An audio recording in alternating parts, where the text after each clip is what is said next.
sa balota. Okay. Kaya ko to. Magandang gabi.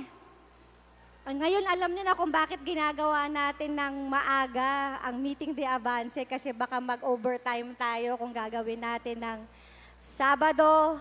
Kung ako naman ang mga kalaban natin, dapat nanginginig na kayo sa takot. Dahil alam nyo, kung ako sa inyo, wag na kayo lumabas. Tama? Ipapakita ng Makati Zen ang kanilang pagmamahal sa Team United. Bawal ang singit, bawal ang asungot sa aming team. Kaya diretso lagi, kung kayo ay kakaliwa, wag na kayong bumalik. Diretso, 11-0. Tayo po ay nagpapasalamat sa lahat ho ng suporta na ibinigay nyo sa akin. Nagpapasalamat po ako sa lahat na nagtiwala sa akin. Sabi ko na hindi ako iyak eh.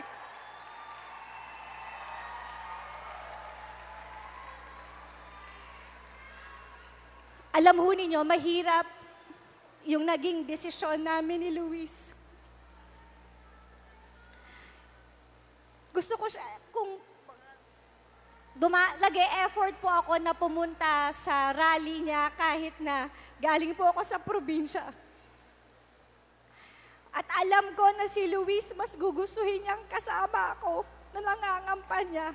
Malaking sakripisyo po yun. Kasi hindi ko siya mabantayan. Ako po'y nagpapasalamat sa lahat ng Makati Zens dahil hindi po nyo pinabayaan yung Team United. Alam po ninyo sa totoo, ayaw ko na po talagang tumakbo sa Senado dahil mas gusto ko pong tutukan ang Makati. Gusto ko po na siguraduhin na yung papalit po sa akin at susunod sa akin ay karapat-dapat at magtutuloy ng mga proyekto ko. Nakaka-nervyos po talaga. Pero ngayon, napatunayan natin after 45 days ng kampanya. Pero kung tutuusin, ang Team United po, last year pa lang, 2 years ago pa lang, nagtatrabaho na, nagpapakilala na sa inyo. Kaya kung tutuusin, yung 45 days na kampanya ay diin na lamang dahil alam ko po naman na hindi nyo po pababayaan ang Team United. So ngayon po, bakit po ba ako tumatakbo sa Senado? Ang dahilan po niyan ay yung sa mga embo. Dadalhin po natin ang laban sa Senado.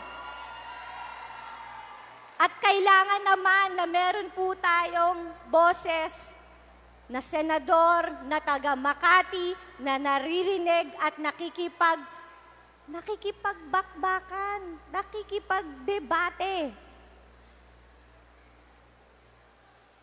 Anong oras na ba? Kasi kundi hahabaan ko eh. De joke. Dahil 10:30 na, tatapusin na natin ang rally na ito.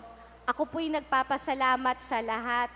Nagpapasalamat ako sa aking anak, sa aking asawa, sa aking mga kaibigan.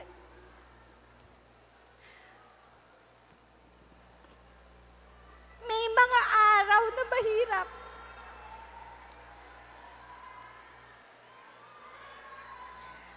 Isa lang po ang gusto ko sanang sabihin bago po ako magtapos.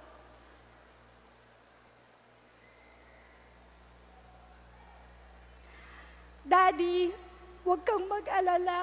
I will make you proud.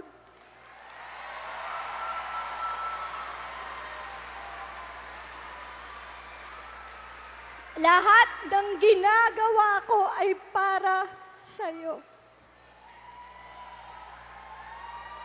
kahit ano pa po ang sabihin nila, mahal na mahal ko po ang magulang ko.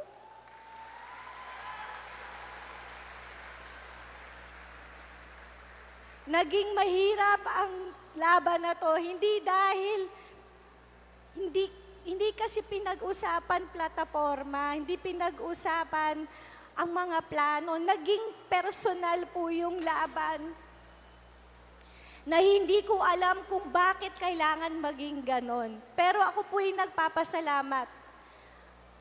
For 9 years, 3 elections, lahat hindi ko alam bakit every 3 years pinapahirapan ako. Pero alam ko po na ipinapasa Diyos ko dahil alam ko meron po siyang plano para sa akin.